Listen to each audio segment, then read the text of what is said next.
നമ്മുടെ മുടി കൊഴിച്ചിൽ നോർമൽ ആണോ, അല്ലെങ്കിൽ നമ്മളൊരു ഡോക്ടറെ കാണിക്കേണ്ട സ്റ്റേജ് വന്നിട്ടുണ്ടോ എന്ന് എങ്ങനെയാണ് നമുക്ക് മനസ്സിലാക്കുക?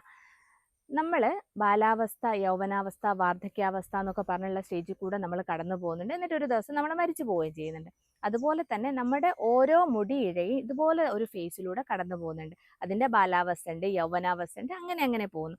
അങ്ങനെ മെയിനായിട്ട് 3 ഫേസ് ആയിട്ടും 4 ഫേസ് ആയിട്ടും ഒക്കെ പറയുന്നുണ്ട്. ആദ്യം ഇതൊരു ഗ്രോയിങ് ഫേസ് ആണ്. ഓരോ മുടിയിഴയും 2 മുതൽ 6 വർഷം വരെ അതൊരു ഗ്രോയിങ് മുടി വളർന്നുകൊണ്ടിരിക്കുന്ന ഒരു ഫേസിലൂടെ കടന്നു പോകുന്നുണ്ട്. അതിനുശേഷം ഏതാണ്ട് ഒരു 2 ആഴ്ചത്തോളം വളർച്ച കുറഞ്ഞ് വളർച്ച വളരെയധികം ഒരു 3% മാത്രം വളർച്ചയായി അവിടെ നിൽക്കുന്ന ഒരു അവസ്ഥയുണ്ട്. പിന്നീട് ഒരു 3 മാസം റെസ്റ്റിംഗ് ഫേസ് ആയിരിക്കും. കംപ്ലീറ്റ് വളർച്ച മുരടിച്ച് അതിനുശേഷം ഇത് കൊഴിഞ്ഞു പോകും.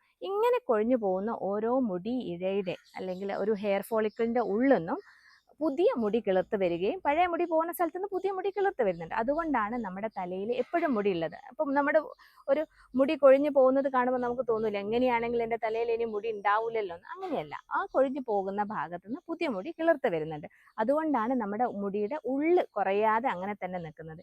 ഇനി നിങ്ങൾക്ക് മുടിയുടെ ഉള്ള് കുറഞ്ഞു പോകുന്നുണ്ടെങ്കിൽ ഈ കൊഴിഞ്ഞു പോയ ഹെയർ ഫോളിക്കിളിൻ്റെ ഉള്ളിൽ നിന്ന് മുടി കൊഴിഞ്ഞു പോയ ഹെയർ ഫോളിക്കിളിൻ്റെ ഉള്ളിൽ നിന്ന് പുതിയ മുടി വരുന്നില്ലെങ്കിൽ ഇങ്ങനെ ഉള്ള് കുറയാനുള്ള സാധ്യതയുണ്ട്. അങ്ങനെ നിങ്ങൾ തോന്നുകയാണെങ്കിൽ നിങ്ങൾ ഡോക്ടറെ കാണിക്കുക തന്നെ വേണം.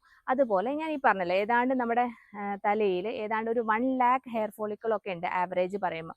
അങ്ങനെയാകുമ്പോൾ ഒരു 40 മുതൽ 60 വരെയോ അല്ലെങ്കിൽ കൂടിപ്പോയാൽ ഒരു 100 വരെയോ ഒക്കെ ഉള്ള മുടി ഒരു ദിവസം കൊഴിയാന്ന് പറയുന്നത് നോർമലാണ്. ആ ഹെയർ ഫോളിക്കിളിനുള്ളിൽ പുതിയ മുടി വരുന്നുണ്ടെങ്കിൽ. ഇങ്ങനെ ഒരു 100 മുടിയോളം അല്ല, ഡിഫ്യൂസ് ആയിട്ട് നിങ്ങൾക്ക് ഹെയർ ഫോൾ ഉണ്ട് എന്നുണ്ടെങ്കിലും നിങ്ങൾ ഡോക്ടറെ കാണിക്കണം.